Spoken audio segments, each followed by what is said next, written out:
জ্যামিতি ক্লাস নেব উপপাদ্য 26 কত উপপাদ্য 26 উপপাদ্য 26 উপপাদ্য 26 বলা আছে যে বৃত্তের বহিস্থ কোনো বিন্দু থেকে দুইটি স্পর্শক টানলে ওই বিন্দু থেকে স্পর্শক দ্বয়ের দূরত্ব সমান।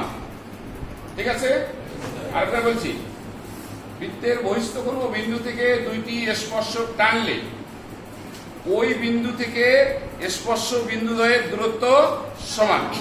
ঠিক আছে, আচ্ছা তাহলে আমরা দেখি। আমরা প্রথমে নেব একটা বৃত্ত। এই বৃত্তের কেন্দ্র হচ্ছে কি বলো? ও।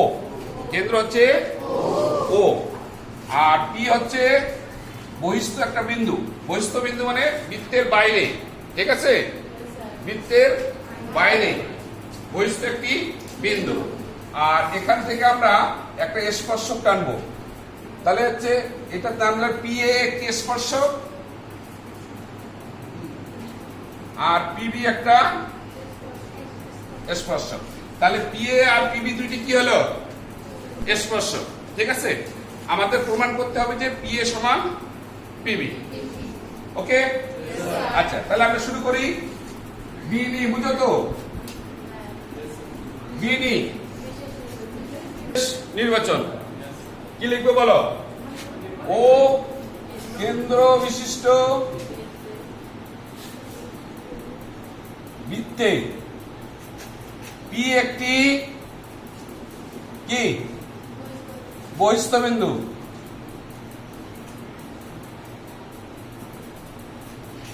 আর পি এ এবং পি এ ও পিবি দুটি স্পর্শক। প্রমাণ করতে হবে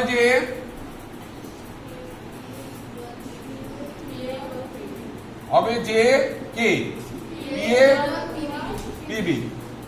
আচ্ছা, এটা আমরা প্রমাণ করব। ঠিক আছে, তো দেখো এখানে প্রমাণ করার জন্য আমরা যখন পি এ আর পিবি দুইটি বাহু বা দুইটি কোণ যখন আমরা প্রমাণ করব, সমান দেখাবো, তখন অবশ্যই আমাকে কি করতে হবে? দুইটি ত্রিভুজ অঙ্কন করতে হবে।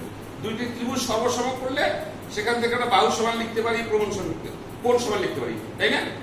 আচ্ছা, সেই জন্য আমাদের অঙ্কন করতে হবে। কি অঙ্কন করতে হবে বলো? অঙ্কন। আমরা যদি ওই যে এ হচ্ছে কি স্পর্শ বিন্দু না, আর ও হচ্ছে কেন্দ্র, এটা যদি যোগ করে দেই তাহলে এটা কি হয় বলো? স্পর্শ বিন্দুগামী ব্যাসার্ধ, তাই না? আমরা যেটা 25 উপপাদ্য করছি, আর এটা যদি আমরা যোগ করে দেই তাহলে কি হবে বলো? এটা হচ্ছে স্পর্শ বিন্দুগামী ব্যাসার্ধ। এরপর যদি আমরা পি আর ও যোগ করে দেই তাহলে কি হলো? দুটি ত্রিভুজ পেয়ে গেলাম। কি হলো? দুটি ত্রিভুজ।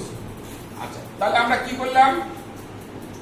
ও এ ও বি এবং ও বি যোগ করি। এখন আমরা চলে গেলাম প্রমাণে। প্রমাণ যেহেতু, আচ্ছা পি আর পিবি কি বলো? স্পর্শক না? হ্যাঁ, আচ্ছা আমরা যদি লিখি যেহেতু পি এ কি বলো? যেহেতু পি এ স্পর্শক এবং এও স্পর্শ বিন্দুগামী ব্যাসার্ধ, তাই না? তাহলে 25 অনুসারে আমরা কি লিখতে পারি বলো?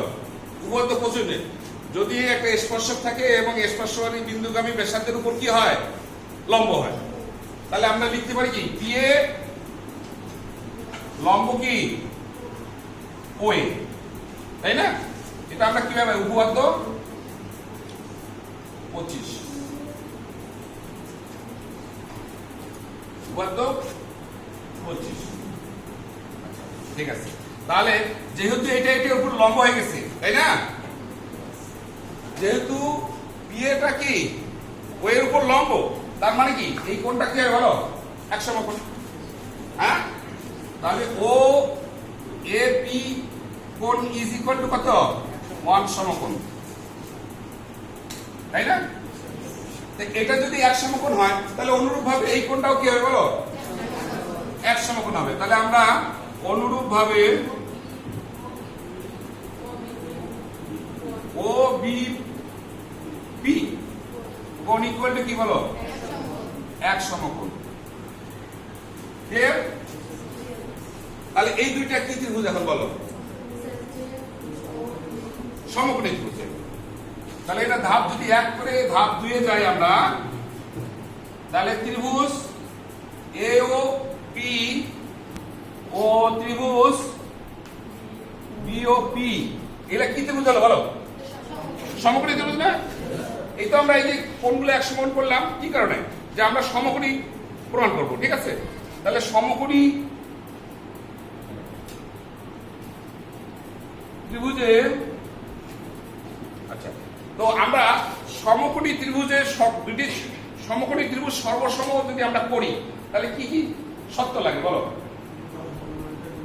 না, সর্বসম হওয়ার শর্ত কয়টা? 4টা। কয়টা? 4টা। একটা আছে বাহু কোণ বাহু, একটা আছে বাহু বাহু বাহু, একটা আছে কোণ বাহু কোণ, আর একটা আছে সমকোণী ত্রিভুজের অতির্ভুজ আর বাহু।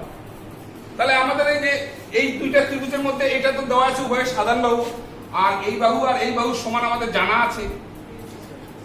এরা কি একই বৃত্তের ব্যাসার্ধ, ও এর সমান ও বি একই বৃত্তের ব্যাসার্ধ, তাই না? ঠিক। তাহলে এই সমকোণী ত্রিভুজের এটা যদি সমকোণ হয় তাহলে এটা কি হবে? ওপিটা কি অতিভুজ হবে না? আবার এই ত্রিভুজেরও এই সমকোণের বিপরীত বাহু ওপিটা কি অতিভুজ হবে না? তাহলে দুইটা সমকোণী ত্রিভুজের অতিভুজ সমান হচ্ছে, অপর একটি বাহু সমান হচ্ছে, তাহলে ত্রিভুজ দুইটা কি হবে? সর্বসম হবে না? তাহলে আমরা সমকোণী ত্রিভুজে কি লিখে পারি? অতিভুজ ওপি সমান অতিভুজ কত বলো ওপি।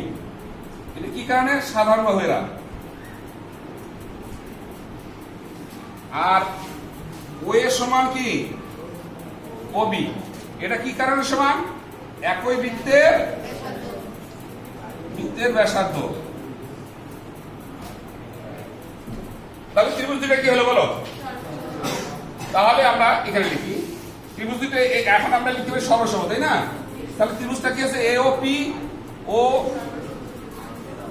সর্বসম, এটা সর্বসম চিহ্ন এ ও বি,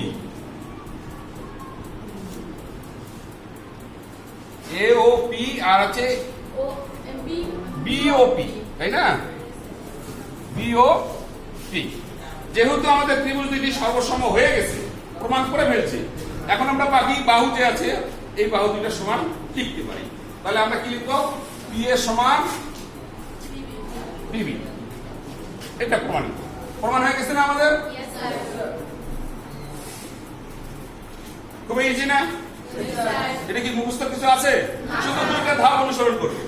প্রথমে আমরা এটা সমকোণী ত্রিভুজ করব, তারপর সর্বসম করব, তাহলেই আমরা বাহু দুইটা সমান দেখতে পাবো। ঠিক আছে? ধন্যবাদ সবাইকে। দেখা হবে নেক্সট ক্লাসে।